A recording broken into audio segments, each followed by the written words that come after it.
Hello ladies and gentlemen, I'd like to make another video again. My voice is messing up again on me a little bit. Got a little scratchy throat. Um, I didn't talk anything. I got a PDR book, see right here. It helps me out whenever I do shortcut things. I don't have to look at Google sometimes. Okay, I didn't announce, about before how to come off Xanax. When you are coming off Xanax, your blood pressure tends to go up. Okay. And I noticed whenever I quit cold turkey, you guys, I should speak up a little bit. Whenever I quit cold turkey, I noticed it went up to about around 200. It was about, I don't know, 1.25 on the bottom. That's no good. That's you're looking at death's door. You're looking at something like stroke, seizure, shock. I can't even imagine. There's so much stuff you can go into. Convulsions, basically. Didn't they have to give you Valium, Dilantin, and all those stuff? I don't know how long to be on my Dilantin.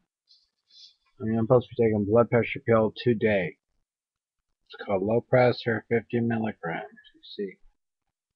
Okay, that's just regular anyway, because I have high blood pressure.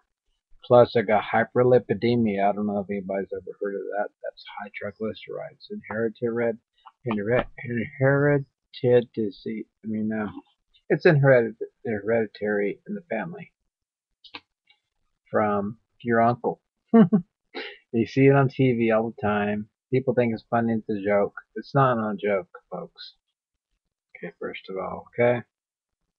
The triglycerides, when they're high, is very dangerous. These arteries I talked about earlier, the carotid arteries underneath the ear, okay? When you got plaque that's built up from your groin all the way up to your heart, then you got your main arteries up to your brainstem. If they get 80% or more, clogged up, you can't think for yourself, or can't think too well. That's without medication too. If you take your cholesterol medications and do your diet right, I'm knock on wood, I don't do my diet right. So you can see a Coke in my hand every time I take a video. Anyway, I'm gonna read something real fast to you guys. Okay, I'm gonna tell you something real. Cap this off real fast. Okay. Um, okay, I had surgery back before my mom died. Okay. It's called a JP plug they put in my neck after the surgery.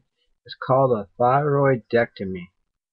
The reason I had to have the thyroidectomy is because they thought, okay, my doctor didn't care, give a shit. He thought I had just a tumor, and he found out it was a benign tumor, right? He thought it was cancer. He didn't know if it was cancer at first or not. So I asked him, I said, Doctor, I'm scared. Scared of what? He was telling me that yeah, I told him that. Yeah, I have tumor. He goes, well, yeah, you do. And he goes, well, it could be a lot of them are benign. So I go home, research it on the internet. Sure enough, he's right. There's about 80 or 90% of them are benign. So I didn't worry so much. Okay? But the problem is, I was looking under parathyroid hormones and parathyroid glands, because that's where it was, he says. But the radiologist was wrong. The radiologist was wrong, and the endocrinologist, my specialist, I took myself to through another doctor that Cindy sees for her CPAP. That's another subject we'll talk about one day. Try for yourself to make it short and sweet. Okay, the lung specialist is my lung specialist. Okay, that's the only reason I made it legal. He told me to get my booty into the endocrinologist. No more year, no more waiting. Don't do what he says to wait another year, because by that time it grows, benign or not. Sure enough, he was right. I went to the endocrinologist, and nodules everywhere. He said, "Oh my gosh, Steven, you got nodules everywhere." I got not only that, did I have a hypercalcemia, blew right through the roof, a hyperparathyroidism, which hyper means too much. Okay, hormone. PTH is parathyroid hormone. So that's just a PTH. That's what it stands for. Okay, anyway, I'll get to the point real fast before this runs out. Okay, I'm on Synthroid. Okay, and they adjusted my blood test. Okay, it's around 2.5 or 2.4 for my TSH. Yeah, TSH, I believe it is something like that to be normal. And it's been running a little bit on the not a little bit under the 2 mark. So they had to do a prolactin test. You guys know what that means. Prolactin is in the brain. Okay, it's the thyroid. Okay, but this is the right way to say it, I guess. Maybe to practice. The thyroid gland. The thyroid gland in the brain. Okay, that's where you make the. That's where the brain. That's where it makes the prolactin, the chemical prolactin. So they checked my prolactin in the endocrinology. Came out normal. So that wasn't the problem. There was no tumors in that area to combust, to make a physiology, whatever, chemical reaction, nuclear reaction. I'm just kidding. It's a nuclear reaction. But anyway, I'm staying. My surgeon told me one day, he said not to listen to my doctor, regular doctor, and I'm supposed to listen to my regular doctor, okay? He says, no, don't go down to 0.2125 micrograms of Synthroid I'm talking about. I said, why? They told me to, because I have the low TSH, guys. And he said, I don't care, stay on 150 micrograms of Synthroid. And that comes out to 0.5 milligrams of Synthroid itself, because each microgram is a milligram. So it comes out to 15 milligrams of that thyroid. So I take that. I do what he says. The only thing I haven't done what he says lately. I need to go and get my DEXA. They call it DEXA scan. Anybody out there ever heard of a DEXA scan? It's a bone scan. The reason for the bone scan is because I take calcium pills. It's supposed to be twice a day or so. The nurse practitioner, I can't say that word. Anyway, PA, no, nurse practitioner, she had terrible sometimes with some of these damn things. I can say other words except for that. Okay, anyway, the nurse, she says, well, just take 1 a day calcium pills. Don't take 2. The doctor says take 2. So it was like an Indian-Mexican standoff. It's a joke. Don't get no racist. I'm not racist. Okay, anyway. So I just did what I felt like doing. Okay, I take 1 day, I would take 1, and the next day I would take 2, and alternate. The next, when I feel a little bit low, because I know when I feel low on the calcium, because your lips get numb. Okay, just like sugar, the same symptoms. As a matter of fact, for the record, he thought I was going to be diabetic because mine was on the verge of borderline diabetes. But they found out my A1C was 4 point something, 4.2 or 4 point something like that. It was way under. So that's out. That's thrown out. Okay. Avalox, that's an antibiotic. Nothing to do with it. Okay. Anyway, we're going to get to the point here. Okay, they got so many damn side effects to the medications here, I see. Amaryllis, diabetes, Ativan, benzodiazepine. Okay. But anyway, yeah, there's something that's bugging me too. I want to say something real fast. Real fast only. Okay, it's none of my business, but I mean, I've seen it on TV. Like, I watched the 2 Corys, right? Okay, I've seen Corey Haim. He says, I only took a 0.5 Ativan, guys. You have me here at this, this whatever get together or whatever you call it, like a intervention. Okay, trying to get me off. So I think the biggest problem he had wasn't Ativan, really, guys. I'm not judgmental. I don't like to judge him because I like him.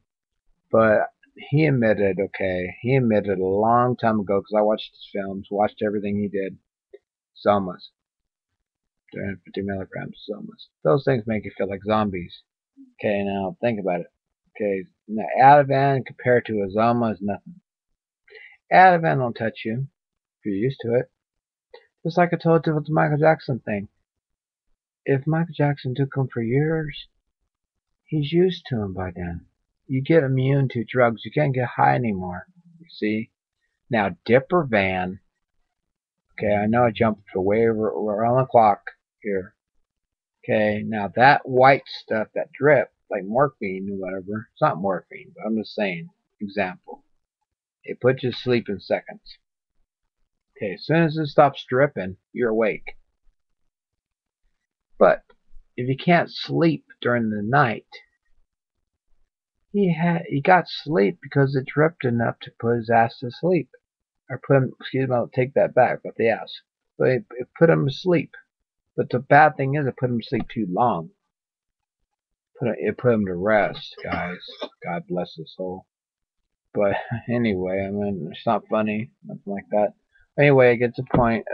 Thyroid medication for my behalf and regular tests. I take my PTH test. Wait, PTH, yeah.